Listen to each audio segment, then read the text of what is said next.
What do you fear most? Now, don't answer right away. Get your agreement straight, because once you say what you fear most, then we can roll. If you don't, or if you be evasive, or if you give an answer that's not logical, based on your power, all right? Because, see, they don't have the power to control the genetics once the sexual intercourse happens. They don't have the power to control what that baby is going to look like. They admit to that themselves.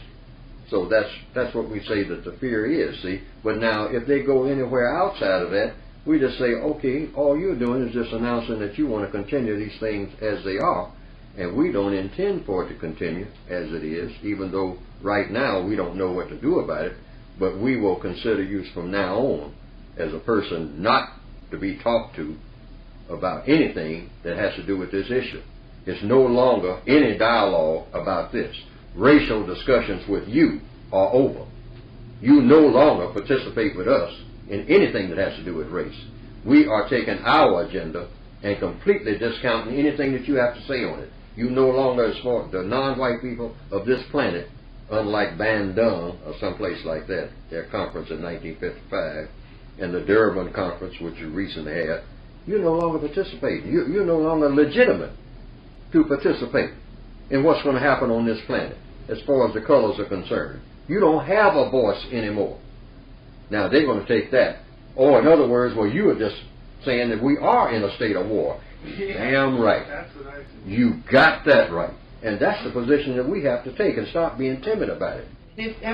You're sitting with some white people, right? And you say, what's your greatest fear? What's your greatest fear? That's the question. I'm interested. What is your... And let them answer you. What is your greatest fear in relationship to people of color? Yeah. And what's your greatest fear in relationship and tell them to tell them please don't make such a and tell them please don't make a long conversation. And they'll say something like that they might. Hey, now you're presupposing. Wait a minute. You're presupposing what they're going to say. Wait a minute. Yeah. If they say they might kill us, they're talking about a power that is other than arms. The non-white people don't have weapons. You see, so if they think that they can be eliminated, they got to be talking at another level. You could say, surely you're not talking about weapons. Surely you're not talking about money. Yeah. I guess what I'm asking is, participating in this thing with these white people to get information, or is it a waste of time? Well, no, you can talk to them, but I wouldn't talk to them and get a headache if you go there expecting that they're going to give you some information that you don't already have. You see, That's what I'm trying to pull out. No, you should go there with being interested in their responses. No. Interested. See, the thing about it, you're really not trying to pull nothing out. You're asking a flat-out question, just like a subpoena. See, it's as though you're saying they are going to give you an answer that is superior to the answers that we already have on the table. I'm wondering if they might know something about how the system of racism and white supremacy works. That's another question. No. That's another All you got to do is find what is their greatest fear where black people, non-white people, are concerned.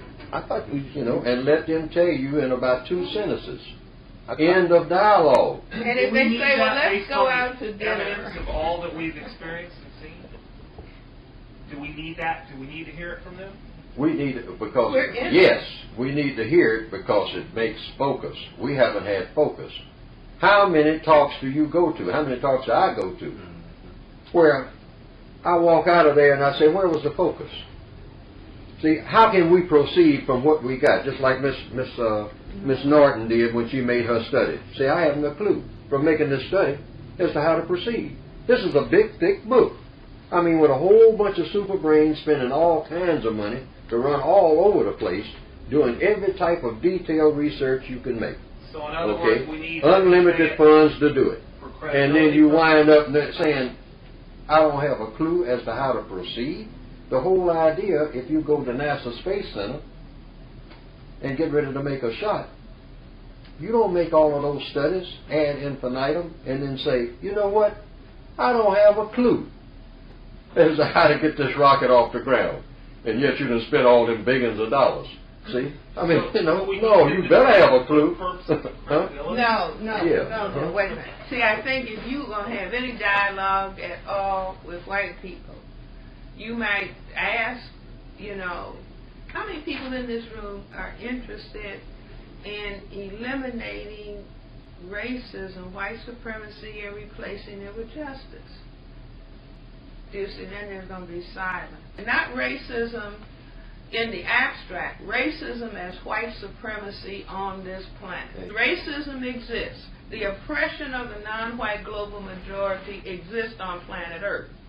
So what is your fear? And these white people I'm meeting with may say something like, I'm afraid that I'm going to get attacked by a black person because they think that I'm the white person who's practicing racism and white supremacy, and I'm not. I never had slaves. Okay. But see, that's what I'm saying by... we want you to speak for your collective. That's what I mean by fear most. Classify yourself as white.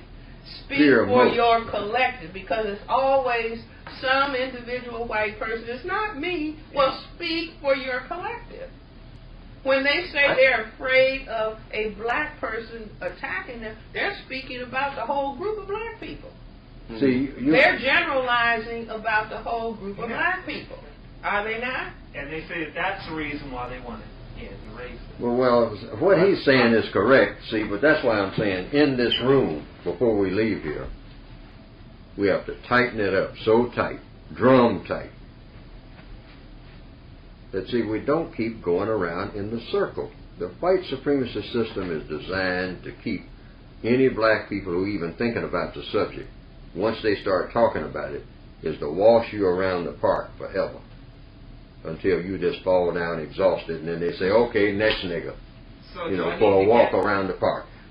We have to hit the jugular vein and to get all that blood splurting out at once.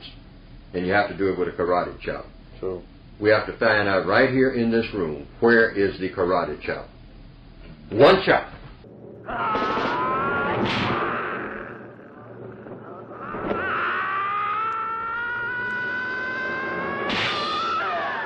See, not no whole lot of stuff. See, once they get you into that stuff thing, they are masters of stuff.